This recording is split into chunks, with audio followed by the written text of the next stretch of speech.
I deliver mail to cryptids. My first day did not go well. By 02321. I've always made bad choices in life. Bad choices when it comes to friends, bad choices when it comes to cars, bad choices when it comes to restaurants. I can't count the times I've gotten food poisoning. You would think I would just learn my lesson and stop eating out. My latest series of bad choices landed me a job. I don't want to recall what got me here, but I'm a mailman now. My uniform arrived in the mail. It's a soft blue color that's dark and yet a light tone at once. It's pretty comfy, and they tossed in a nice bomber-style jacket. Having a job handed to you might be a nice thing. I should be thankful. But this job was dangerous, and I would die if I refused it. I was standing in front of an office building where I had been told my training would be held. A blank swipe card to get inside the building came with my uniform. I was pacing, putting off going inside. Even though the morning was chilly, I was sweating. I did not want to go inside. I did not want to start this job, though I feared what would happen to me if I ditched. Gathering all my courage, I swiped the card and went through the now unlocked door. Regret filled my chest when the door closed, locking behind me. The room I was standing inside was pretty bare. Off-white walls and off-white carpet. Fluorescent lights hummed the way above. The room was empty, aside from a woman sitting at a fold-out table. She didn't even look up to greet me. She just kept her eyes glued to a magazine she flipped through, looking very bored. I walked up to her, and sweat still sticking my shirt to my back. She still didn't look at me. Instead, she sat, chin in her hand, snapping at her gum. I started, then found it suddenly impossible to speak.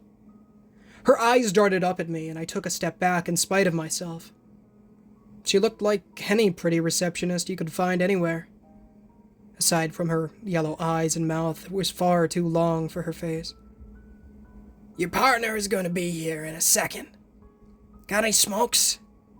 She asked me in a raspy voice. I shook my head, and she lost any interest in me. I was hired as a mailman, but if I was a normal mailman, I would only have to worry about bad road conditions and mean dogs. This was not at all a normal job. The mail I was going to deliver was going to supernatural creatures. I know, it's a silly idea. I guess Bigfoot get mail sometimes. Who knew? Knock, knock. I raised my head to the voice, and the knocking sound on the other side of the room. A door I hadn't noticed yet opened, and out peeked the head of who I thought to be my new work partner. I kind of didn't like the type of person who would cheerfully say knock knock before opening a door. This guy might be too much for me to handle. He didn't notice my frown, and he smiled over to us. He was wearing the same uniform as me, but it fit much differently. He was at least 7 feet tall and built like a tank. He covered the distance to us quickly, taking my hand into both of his in an excited shake. His kind smiling face did not at all match the intimidating body of his. While he shook my hand, I could not take my eyes off the top of his head. I had to strain my neck to see, but my mind refused to process it. This big, strong man had dog ears. Fluffy, sandy brown dog ears standing up on the top of his head. Scruffy hair covered where normal human ears should be. I finally tore my eyes away to notice other details about him. The mental shock of seeing such cute ears on a tall, buff man made me not notice his legs. His uniform pants had been rolled up to the knees to accommodate dog-shaped legs. They were covered in the same sandy brown fur of his ears. His paws had claws that looked big and sharp enough to cut bricks in half.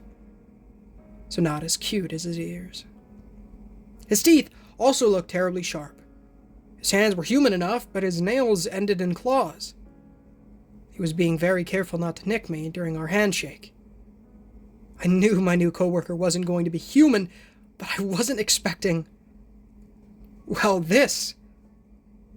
"You're a dog," I asked, not being able to stop myself. "What's a dog?" His smile never faded, and he looked so honest in his question I almost laughed. The woman snapped her gum so loudly it made both of us look at her, then get down to business. Or at least try to. My partner said his name, but because he wasn't human, his name was not meant for humans to say. It sounded like a garble of growls, and after a few minutes of me trying to repeat it, we realized it just wasn't possible. Rufus, the woman said, not looking up at us. Oh, right. My human name is Rufus. You're Toby, right? I'm glad to be working with you. Rufus said with a big smile. If his teeth weren't so sharp, it would be a nice expression. His type is one of only kind that is all right working with humans. Here, you need to deliver this letter to Mr. Chatter. As she spoke, she took a red envelope from under her magazine for Rufus to take. The tall man thanked her and safely tucked the envelope away into his jacket. He was ready to go. I wasn't. I was still a little confused about the whole thing. Rufus noticed my expression and smiled again, trying to look friendly. We are going through the maze today, he started. The maze? I asked slowly. To get ready for my odd job, I had spent the last week reading up on cryptids, supernatural things, and any other kind of information along those lines. I didn't believe in most of it. But with a dog man in front of me, I should really start reconsidering what I believed. In those hours of looking, I didn't come across anything called the maze before. How to describe it? It's, a lot of the same rooms. It has 2 floors, so to speak. The light floor that is just a bunch of rooms and hallways, and the dark second floor. I think different versions of this place appear for different people, but we're going to an easy, safer version of it. We'll be sticking to the first floor. Because you are human, the maze may be tough on you. Your uniform protects you from most things. The monsters on the first floor won't attack you, or really be able to see you. Mr. Chatter is on the first floor. He might look scary, but is really friendly. Oh right, you're human, so maybe not. Anyway, what I'm trying to say is you shouldn't worry because we're mailmen. The whole don't shoot the messenger applies to us. I know Rufus was trying to be friendly and ease my worries about my new job and where we were going. And I had been pretty stressed about the whole thing. From the small amount I had heard where we were headed, I didn't like it at all. I should be really worrying about what fresh heck I was walking into. However, I got distracted. Rufus turned a little when he was speaking, and I caught a glimpse of it. He had a tail. I couldn't handle that. It was a curved, fluffy thing that was too dang cute. I wanted to scream. This man looked like he could eat a tank for breakfast, and he had the nerve to have a cute, fluffy tail. I could not deal with the juxtaposition of his tough appearance and cute tail. Pick one or the other. You can't have both. I hated it. He misread my expression as still being worried. He slapped a large comforting hand on my shoulder and laughed. You'll do fine. With my nose, we won't get lost. Just don't interact with any other humans you find lost inside. Your job is to deliver mail, not to save humans. We get in a lot of trouble if we go outside our job duties. But you're going to do great already. You already took one step inside the maze. So what's a few more? I nearly jumped and looked around the empty room. It felt odd. Even so, I didn't think I had walked into a supernatural area. This is part of the maze? I asked, still looking around. We call them Vera rooms. It's a neutral area for meetings. They can be controlled when to appear and who can be allowed inside. It's pretty neat. I didn't share Rufus's excitement. I guess he was right. I had already taken a few steps into this world and had a big man to protect me, human or not. I might be alright. I was feeling a bit better about this whole thing. I followed behind Rufus into the door on the other side of the room. Before we left, Rufus turned to address the woman behind us. Please pick up some eggs for dinner tonight, he called out to her. When I looked at him confused, he gave me a kind smile. She's my daughter. 3rd marriage. I did a triple take. Those two couldn't possibly be related. I didn't have time to ask about it. We were through the door and inside the so-called maze. All my fear came back and crashing down. The place looked very much like a bigger version of the room we had been inside moment before. I I turned to look behind us to see the door we came inside had disappeared. No turning back now. The first few rooms I could see into had the same off-white wallpaper, but the floor was hardwood someone dumped white paint over. It looked like the rooms just kept going, but a few rooms in, the poorly painted wood turned into carpet. I followed behind my new coworker, looking around, straining to hear anything.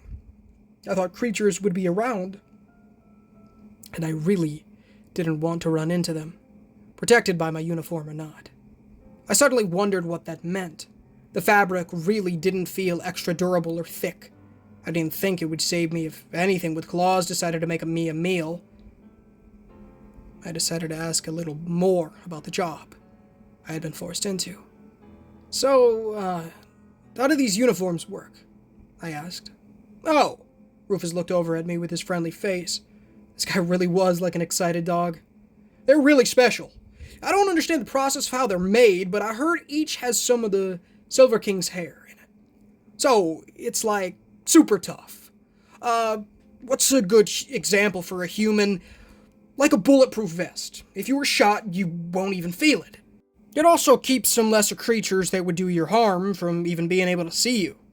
That doesn't mean you're invincible, though. There are some creatures that can tear through the uniforms, but it's your first day. You won't come across them, I hope. The last bit was said so softly, I almost didn't hear him. I'd met the Silver King, and he was the reason why I was stuck with this dang job. But he was a big deal in the supernatural world. It was a bad idea to drop his name, and I really didn't want to think back to how we met. I sort of understood how the uniforms work now. Even with that comforting idea of a god-level bulletproof vest, I was still scared walking around the horrible place we were in. As we walked, I saw that the walls had marked spots. Messages from people who had gotten lost. They used whatever they could to write them, from what I guessed was nail polish, to scratching away at the wallpaper. I hadn't heard any signs of life beyond the carpet-muffled sound of our own footsteps, and, without any other noise to cover it, the oddly disconcerting hum of the lights above. Rufus clearly knew where he was going, even though everything looked the same, but as we kept walking, I started to see more messages and stains on the ground. I feared was dried blood. I didn't want to think about who or what left those stains behind. I stopped in front of one wall with frantic writing and a faded Sharpie. It was a name and address. That was all. I don't know why it got me to stop. There were plenty of names written, and we passed by many old pleas for help. I couldn't help but wonder about the people who had died here, or who was still lost, and their loved ones who was waiting for them to come home. I had my phone in my pocket, without realizing I had taken it out to take a photo of the message I was staring at. It's best if you don't. I froze when I heard Rufus speak. There was sudden tension between us. He was telling the truth. It's best if I don't let myself go down the route of trying to find what was lost. Nothing good could come of it. I turned off my phone and returned it to my pocket. I think he felt bad for making it awkward, and he kept darting his eyes back at me, clearly trying to think of something to say. You know, things have changed a lot since I last came by, because this place adjusts to humans' expectations. It's never the same twice. Two people could be right next to each other, but seeing something different. The last time I was here, it smelled so much of chemicals and bleach, it was hard to get around. But now it's pretty nice. I can understand why creatures have been moving here recently. Lots of space, free food. Rufus was trying to fill the silence by chatting away. When he mentioned the free food part, he gestured to a stain on the floor we had just walked by. We had been walking by an increasing amount of them. The one he nodded his head towards looked fresher than the others had. I looked up at him, face twisted in horror over what he was implying. I keep forgetting you're human. That was very insensitive of me. We decided to walk in silence after that. I just wanted to find whatever Mr. Chatter was and get out of there. Even though we didn't see any bodies, it was becoming very clear people had died in this space. I hadn't heard or seen anything, and Rufus hadn't named a big bad monster to look out for. So, what was killing all these people? Taking their bodies and leaving their belongings behind? I walked around the copper-colored stains of the ground, but found it slowly get harder to walk around them. I really didn't want us to get to the point where the floor was entirely that dried blood color. I soon found out I didn't have any choice. Because I had my phone turned off, I didn't have any idea how much time had passed. It felt like we walked for at least an hour, getting deeper into the endless twists and turns. To my surprise, we came across a door. I had very much hoped we arrived where we needed to deliver the envelope. It was not meant to be. We still had some walking ahead of us. Rufus stopped in front of the door and paused before opening it. He looked down at me. His expression deep in thought. "Do you know any songs?" It was such a weird question out of the blue. Still, I should just go along. He said to keep me safe in this strange place. Maybe. Why? I looked around trying to see any changes. We were still alone, surrounded by traces of death. This room might be a bit upsetting for people who not have adjusted to certain smells. I find singing distracts me enough to get through it. Well, doing two things at once is hard for me. Not sure about your kind, though. Rufus really seemed like the type to not be good at multitasking. It was nice of him to take my newness to the job into consideration and warn me ahead of time. I didn't know if singing would help, and I honestly was embarrassed to sing in front of anyone. I still should trust him and at least try. But dang my brain for not functioning in that moment. The only song I could think of was one from an old animated movie I watched to death in my childhood. I didn't remember the name of the movie. For some reason, my brain decided to only remember the song. It was a short one. I felt my face flush from embarrassment. There was no way I was going to sing in this situation. I thought Rufus was a dumb, yet nice guy. Still, with a method unknown to myself, he not only convinced me to sing, but we went through the short song twice. I was surprised he was smart enough to remember the lyrics after hearing it once. It made me feel a little bit prepared for whatever was behind that door. Rufus didn't even pause in his singing when he opened the door and the smell hit us. My stomach fluttered as I started to feel queasy, but oddly enough, the singing helped. I took one step into the room, and all the willpower drained from me completely. The room was small. It would only take me 10 steps to get to the other side and the door. Those few steps were too much for me.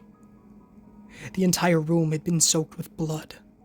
I could almost handle the rotting smell, but the added sense of the sight made my entire body freeze. Because the room was the same color, I hadn't noticed the shape vaguely resembling a person at first.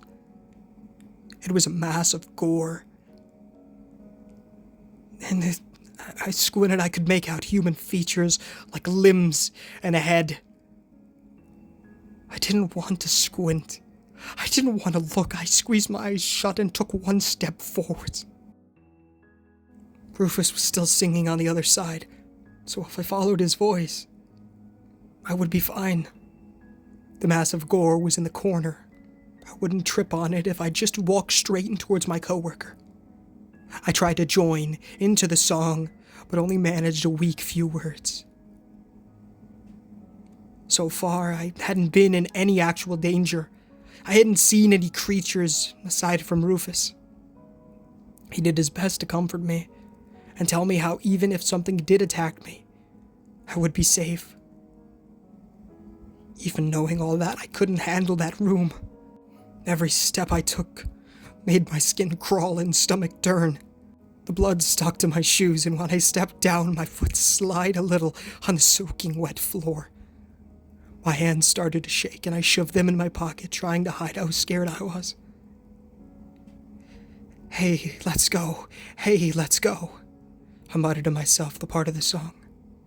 Between my voice and Rufus, I heard another. A small whisper coming from behind me.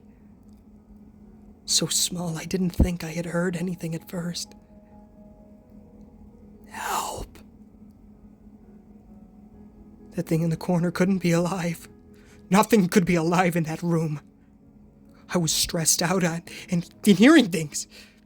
I raised my voice trying to drown it out, but it trembled. I'm happy as can be. Help. From how close Rufus sounded, I knew I was only a step or two from out of this nightmare room.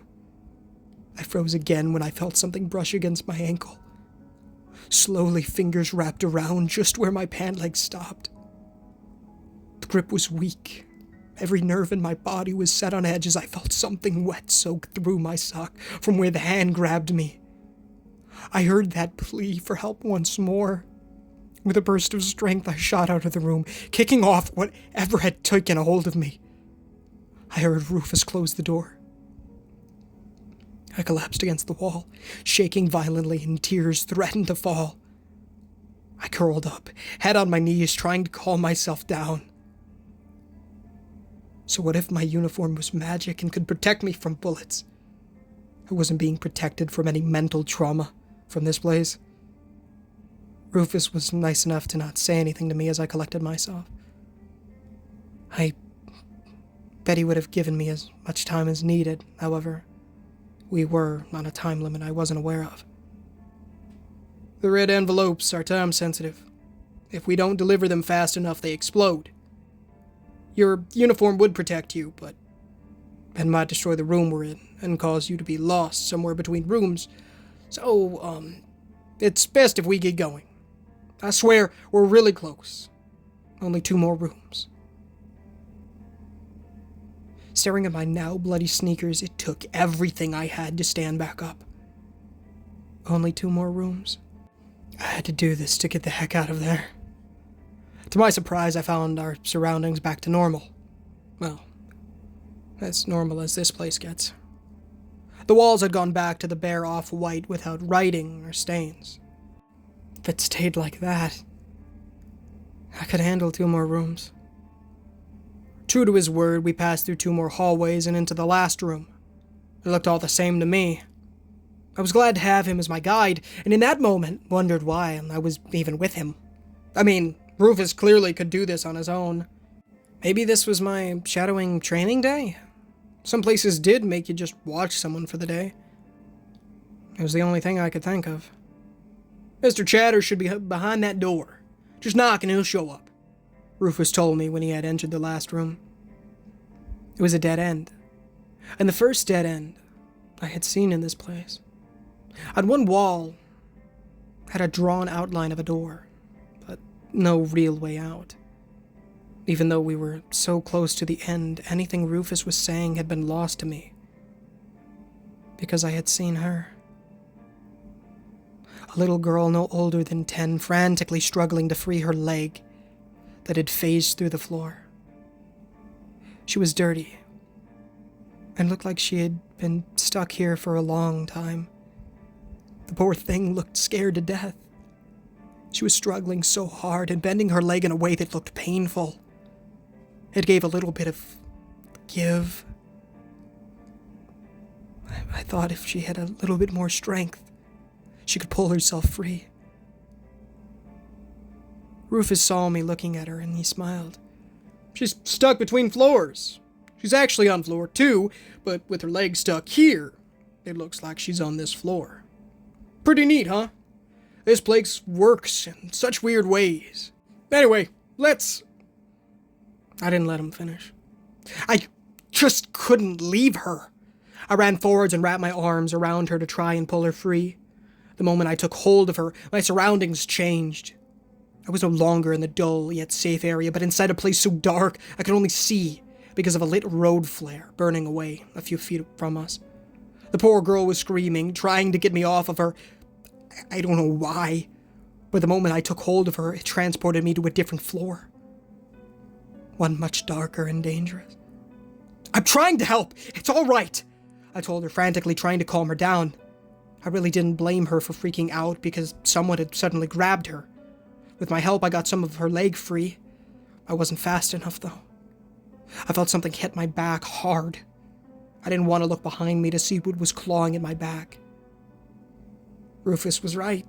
The uniforms did work. The thing was a mass of dark fur and teeth. It snagged the fabric, but it could not cut it to get to my tender flesh. I saw hundreds of eyes glittering in the darkness looking at us. A rumbling growl came, and I nearly gave up on everything right then. I felt a sudden flash of pain on my cheek. The creature on my back had cut me in its struggle of trying to get to my back. In that moment, I realized the fault of the uniforms. It only protected what it was covering. My head was fair game if any more creatures came out. I had to get us both out of there fast. The girl had stopped struggling, and now it was only me trying to free her. I felt a strong grip on my arm, and I screamed. Rufus suddenly appeared. He tore the creature from my back, tossing it into the darkness with one hand. "Let go of her! If you keep touching her, you'll stay on this floor! You'll die in a few minutes!" His voice was stern, but full of worry. I knew I was making a mistake, but I shook my head. I couldn't just leave a little girl behind. Dark shapes swooped in. I saw light shining off their teeth as they tried to attack us. Rufus was able to swat them away, but his hands were getting cut from the sharp claws. He easily could have pulled me from the girl. Instead of forcing me, he wanted me to make the right choice. He was such a kind person trying to talk me down from a mistake. "You need to let her go. She's already dead." That couldn't be true. She had been moving a few seconds before. If I could pull her free, we could get out of there. My eyes became unfocused and filled with tears. I could only see the girl's limp arms dangling and a sparkling bracelet reflecting off the road flare. A sound made me jerk my head up. A grunting roar cut through the darkness. Rufus reacted to it by kicking his leg into the dark while holding onto my arm. I couldn't see what his leg contacted into. I only heard a horrible crunching, ripping sound as I watched in horror as his leg kept moving now, missing everything below the knee. He had his pants rolled up so his uniform didn't protect him from whatever cut it off. I knew then I had to let the girl go, or else we both were going to die. I let go of her, and I grabbed a hold of him, and a second later I felt a sensation of falling. My entire body felt like I was being tossed around even though we were standing still. A sudden crashing force made me collapse to my knees, feeling like I had just been in a car crash. I couldn't move for a few minutes. When I opened my eyes open, I saw we were back in the dead-end room. The girl was gone. Her bracelet left behind on the floor behind me. Rufus was in bad shape. A pool of blood started around where his leg had been cut off. His eyes were closed, and I feared he was dead. And it was all my fault. I should have just listened to him. My job was to deliver the mail, nothing else. If we finished the job and got out of here, I was certain I would be killed for my poor performance.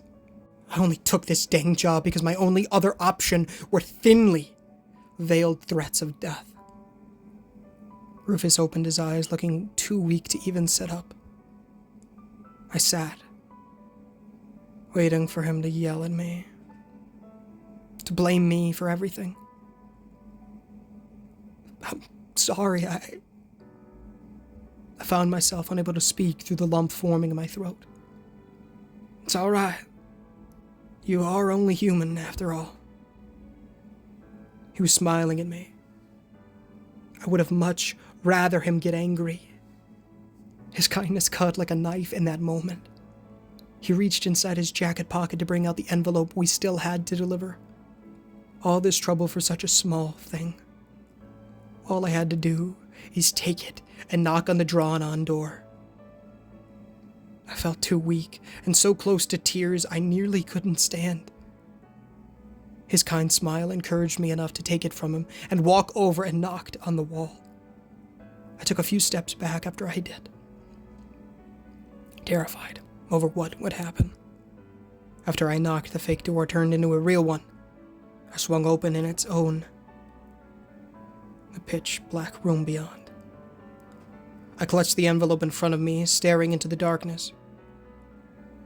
Waiting. As seconds slowly crept past, I started to hear a faint sound. A chattering, clicking noise that seemed like it was getting closer. I took another step back.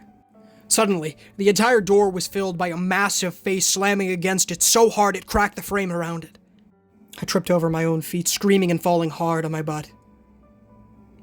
Somehow, I kept the envelope in my hand. My throat closed because I was so scared. I couldn't make another noise. I couldn't move. I only sat with that thing in front of me. It was a human-looking face, so large it took up the entire door. The chattering sound was coming from its mouth, opening and snapping shut at a frightening speed. For a moment, I almost started to chatter my teeth together with it. It kept pressing, trying to fit its face through, trying to get to me. Teeth noisily coming towards me inch by inch. I don't know where I got the courage from. I stood up, legs shaking. Slowly, I took a few careful steps closer. The noise was rattling me down to my bones. I held out the envelope as far away from my body as I could muster. I closed my eyes, unable to handle seeing such a creature. Both of us inched closer to each other until finally, its massive set of teeth closed over the corner of the envelope. And stopped. The silence made me open my eyes. The creature known as Mr. Chatter had finally stopped snapping its mouth. Slowly, the red envelope started to burn away. When it was nothing but ash on the ground, the creature opened its mouth again. But this time to give out a bellowing, awful laugh. And for a lack of a better way to put it, the entire head collapsed in on itself. The mass sucked into a pinpoint in space so quickly that in a blink of an eye, it was gone. The door slammed shut, disappearing so it was just a plain wall again. I had finished the job even if I had no idea what the heck just happened. A small click made me jump. With relief, I saw another door had appeared, this one with a place to swipe my blank card I had received. I knew this was an opening to a zero room and a way out. The problem was dragging Rufus with me. I couldn't support his weight, and he couldn't walk. I turned to look where I had left him, only to see something else in his place. A dog stood on 3 legs looking at me. He wore the same jacket Rufus had on, and he too light spots in his fur that looked very similar to what Rufus's eyebrows looked like. He was that Shiba Inu breed everyone online loved. Well, that solved that problem. I knew he could walk out on 3 legs, but I picked up the dog and pressed my face in its soft fur, tears threatening to overtake me. "I'm sorry," I told him again, truly meaning it. I only got a bark as a reply. The zero room looked exactly like the other one. The receptionist did a double take at us. She got up and took Rufus from me, looking him over. "Now want to bet with my siblings? They all thought you would have died. Good job finishing the job." I was a little shocked that she wasn't angry at me either. I had nearly gotten her father killed after all. "Was the other girl your twin?" It was her turn to look a little surprised. She was dressed in the same clothing as the first girl we met, but there was a kinder air about her. I don't know how I knew it, but I was certain this girl was a different one from the other I met. Something like that. "Anyway, you're done for the day. We'll send you a message when another job comes in. Now get out." She jabbed a thumb over her shoulder and towards the door. The sharp gesture felt like it also jabbed into my chest. I scurried out, Rufus giving a small bark as goodbye. I had never been so thankful being done a day of work. It felt like hours had passed, and I was exhausted. I blinked in the morning light and tightened my jacket against the cool air. I had come out of a building different from the one I arrived at earlier. This one was a couple-minute walk from my place. I took my phone out to check what day it was, only to my confusion saw I had only been gone for 2 minutes. Everything that had happened only took 2 minutes real-world time. I'm not proud to admit it, but when I got home, I cried harder than I ever had in my entire life. I don't think I'm the only one who has cried like that after their first day of work. I truly dread when I'll get another message for a new job. Even so, I made up my mind to take it. I owe it to my first partner. He gave up his leg for me to survive. To pay him back for it, I had to deliver mail. An odd situation being, I really only had myself to blame for it, though. Hey guys, and thank you so much for watching today's, or rather listening to today's story. If you did enjoy, please feel free to leave a like, as it does help the channel innumerably and does get the gospel into people's feeds, as well as please consider subscribing, as we are trying to hit 10,000 subs by the end of the year, and would be a massive blessing from the Lord if you guys did so. Of course, please read the mailing description, pinned comment, and on screen right now to know how to become born again by how to go to heaven, essentially. Be the best decision you ever make. It'll teach you about repenting of your sins and trusting in the good Lord Jesus Christ with your mental strength. And then, of course, building their relationship with the Lord by reading the Holy Bible daily, pray daily, and evangelize people. It's great stuff. Join the Discord, as it is in the description. Love to see you guys there. If you're interested in streams, we do stream here quite often. Trophy hunting and all that great stuff. Sometimes achievement hunting, depending on if I stream on PC or not for Steam stuff. Go check out 02321. Down in the description, his original story link and Reddit will be down there. It's great stuff.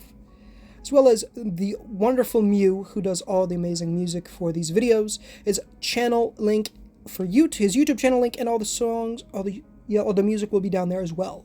If you're interested in plush videos, my brothers have a plush channel called Mac Plush Videos, and I would be very, very grateful and appreciative if you guys could go check that out. I also make quite a few cameos over there, so if you guys want to see me in something different, please go check that out. It would mean a lot to me. Also, any sound effects you hear, like the knocking when Rufus came in, will be down there as well. So yeah. Well, guys, welcome to the new story. I deliver mail to cryptids. This is one that I, caught my eye because of the cryptids, and, 02321 said it was chill if I narrated. So, yeah, the story, well, all the stories after I asked for permission, so apparently there is quite a massive universe in this as well. So we'll have to explore other bits and see what we can really do. He's been making stories for years. This is a 3-year-old story at this point, so... And it's quite a popular one, actually. Over on No Sleep, 659 upvotes. That's quite a lot. So, yeah. So go check those things out. It's great stuff. I'm gonna let you guys go, though, I think. I don't gotta talk too much more. Obviously, we have no more Barron County until the end of the month, so bear with us while we wait. 22 more days. I'm excited. Beyond excited, actually. I can't freaking wait, but we have to wait because it will be well worth the wait. I can already tell you that. So, yeah. Great stuff. But yeah, I believe there is another kind of universe here, and seeming as I've, got this one done, we should do all of them, really. See where this can go. See how awesome this universe really becomes. I love stuff that is interconnected. It really does work its way very wonderfully. Barron County is a perfect example of that. I'll leave the playlist link in the description for you guys if you guys want to go check out the Barron County anthology. And I'll also link our first story that we did for 02321, which is about I wonder if that one's connected. I don't know. There's something very wrong with my apartment building. That would make sense if it was connected, wouldn't it? I think it would, genuinely. Because there was some stuff that was kind of, for those of you who've seen it, there was things that, everything made sense in the end, but there was also things that could have gone, that we could have, that there were things that we could have learned about, maybe. I don't know. Let me know what you guys think. But I guarantee it's probably linked in some way. Maybe, I don't know. I'm excited to continue learning. There's, as of like 2 years ago, there's freaking like 10 of these stories. Whether them, I don't know how long they are, but yeah. But very cool. Very awesome. So yeah. I love you guys. Thank you so much for watching. And stay tuned for more. It's going to be great. So yeah. It's going to be awesome, baby. I can't wait. Truly, 22 more days, y'all. 22 more days. Until the wonderful Barron County Anthology continues. The second book of 3. Continuing from the road to New Wilderness. Yeah. Easily one of my favorite stories of all time. Of just general. And definitely that I've done on the channel. So. Yeah. Honestly, my favorite, probably. No, it is. Definitely. So. It's just amazing, man. Truly. Anyways. I'll let you guys go. This one's really good too, though. I can't wait to continue it. It's going to be great. It's probably going to be continuing on for a while. This is a longer one, for sure. So, I'm excited to continue it. But yeah, it's going to be good. I love you guys. Thank you so much for watching. And until next time, guys, this is Ninja Gamer. Signing off.